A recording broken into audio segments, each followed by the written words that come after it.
امروزها در گوشه‌های گوناگون سیاره میلیون‌ها نفر آدمان گرفتاری خوف و تهدید و آتش جنگ و نیزه‌ها گردیدند و ظهورات تروریسم و افراطگرایی و خطر بی‌سابقه جهانی تبدیل یافته.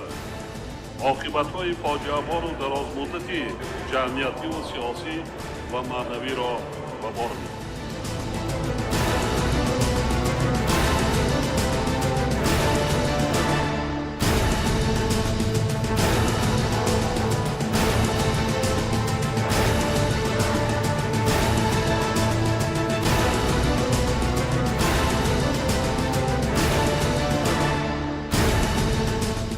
من بارها تاکید نمودم و حالا بار دیگر ابراز می نمایم که تروریست و افراطگرا وطن و ملت و دین و مذهب ندارد.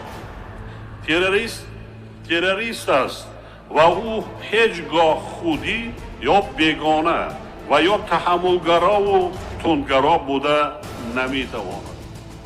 خصوصیت گلوبالی خطر تروریسم و افراطگرایی جدا تقاضا می نماید که نسبت به این دو مفهوم موقع و معیارهای یگانه و عمومی تهیه و قبول کرده شود.